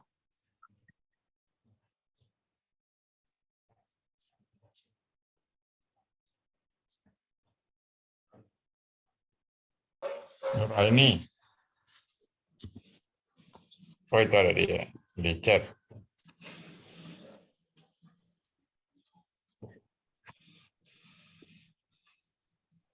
Nur Aini, oke, ini sudah Nur Aini. Every week ya. Every week, oke, set alert. Tunggu-tunggu makin setiap minggu akan kita dapatkan itu. Banyak sekali itu. Setiap kali terbit, setiap kali jurnal Asian American Journal of Psychology ini menerbitkan artikelnya, maka akan muncul langsung di email tak. Oke. Gitu caranya. Kak, saya juga Kak. Apa namanya jurnal Kak? Ya. Jurnalnya namanya apa? Harus tahu jurnalnya, karena kalau tidak tahu jurnalnya susah. Tentang PPKM lah Kak. Ya apa? Jurnalnya? Education coba ya. Iya. Yeah. Sorry. Professional development ya. Iya.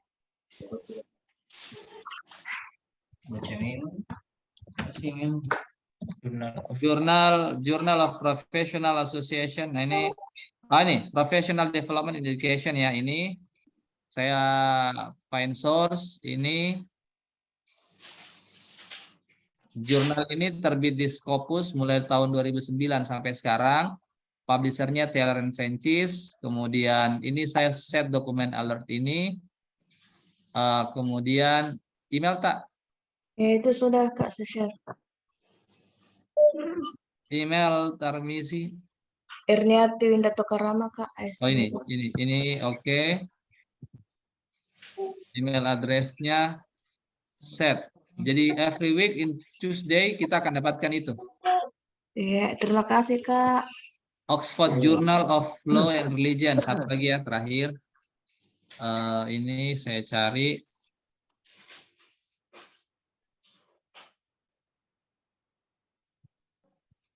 Ini Oxford Journal of Law and Religion sudah.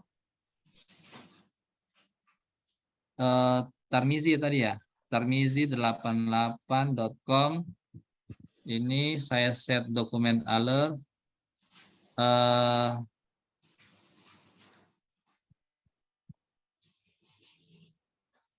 Oke. Oke, sudah ya, Tarmizi sudah. Pertanyaan berikutnya. Tolong dibaca. Ada yang mau tanyakan, silakan. Dapatkan alert ini nanti bisa di-share oleh admin, jadi nanti kita akan fasilitasi. Bisa di WA group ya. Selanjutnya pertanyaan selanjutnya adalah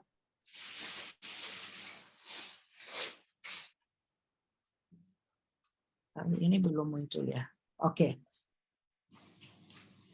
Saat menggunakan Mendeley, sering sekali tulisan di body note-nya dalam bentuk Calibri 11 meskipun sudah diedit dan di-save. Apakah ada trik khusus agar jenis tulisan dan fontnya tidak berubah-ubah? Kalau cerita tentang Mendeley, insya Allah kita cerita tentang apa nih? Mendeley itu kan gini. Sebentar ya, sebentar saya anukan ini.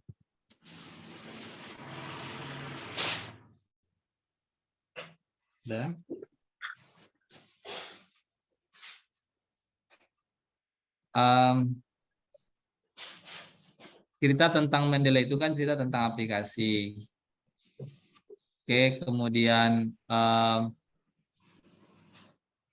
di Mendeley itu metadata yang ada itu dia saya langsung contoh aja ya gini.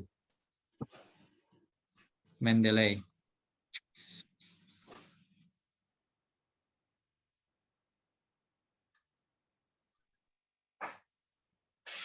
Bisa kelihatan Bapak Ibu? Belum di-share screen.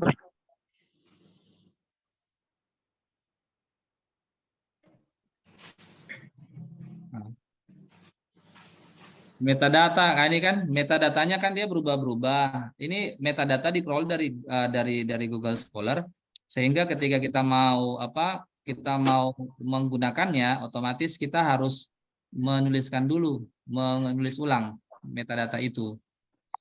Cara menuliskan ulang di metadata ya ini kan semua huruf besar ya. Kenapa huruf besar? Karena memang kalau Mendeley kan ngambilnya dari Google Scholar. Google Scholar ngambilnya dari mana? Google Scholar itu ngambilnya dari penerbit, ya, penerbit jurnal. Contoh kayak Langkawi menulis metadatanya dengan menggunakan huruf besar, maka nanti ketika diindeksasi oleh Google Scholar, huruf besar itu yang akan muncul. Nah, ketika masuk di Mendeley, huruf besar akan muncul lagi. Nah, otomatis huruf besar ini ketika kita mau mensitasinya akan muncul di referensinya menggunakan semuanya huruf besar. Caranya bagaimana? Caranya kita memperbaiki metadata. Jadi kalau persepsi mahasiswa, ini kita tulis ulang Bapak Ibu ya. Mahasiswa, program, studi, pendidikan bahasa Jerman. Terhadap pola interaksi dosen di kelas. Oke, yang ini kita hapus. Nah, ini sudah. Kemudian metadata itu kadang-kadang di Mendeley tidak sempurna. Nah, contoh yang ini kan dia jurnalnya jurnal ini J-Edu, tahunnya ada, volumenya nggak ada, isunya nggak ada, page numbernya nggak ada. Volume ini kita isi, namanya volume 22, isu 2, page-nya 25 sampai 36. Jadi gitu. Nah, kalau sudah ada yang semacam ini, maka aman satu. Yang lainnya kita yang lainnya juga demikian.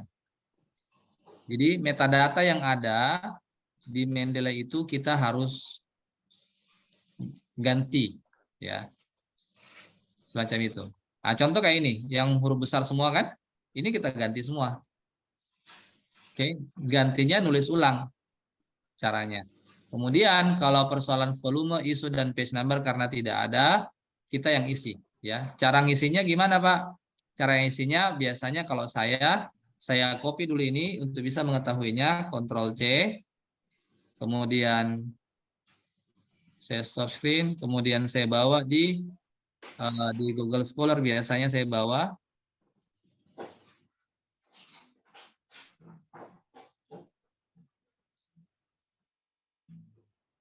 Mana itu? Ini copy, kemudian saya stop screen, kemudian bawa di Google Scholar.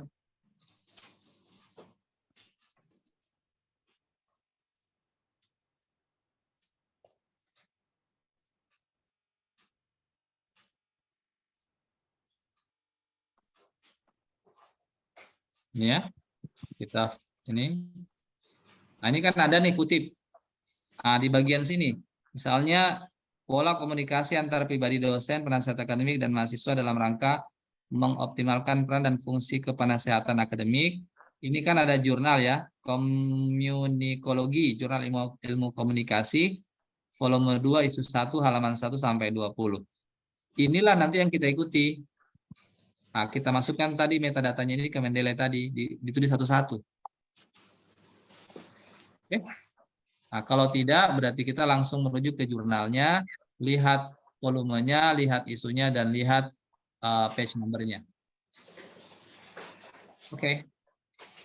Oke, Pak, terima kasih. Ini pertanyaan terakhir, karena beberapa mungkin akan ini ya. Yang terakhir ini, apakah boleh mengutip atau menjadikan referensi untuk situs-situs berita seperti kompas.com, detik.com, dan Indeks Media, dan seterusnya? Apakah boleh mengutip, menjadikan referensi? Kalau dia tergantung apa ya? Tergantung ini, di mana tulisan kita itu mau disubmit. Kalau di koran-koran, ya bolehlah.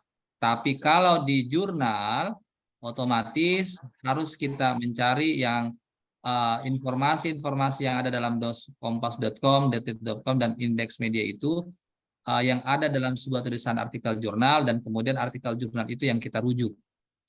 Ya, tidak serta-merta langsung ke kompas.com-nya, detik.com-nya, dan ini.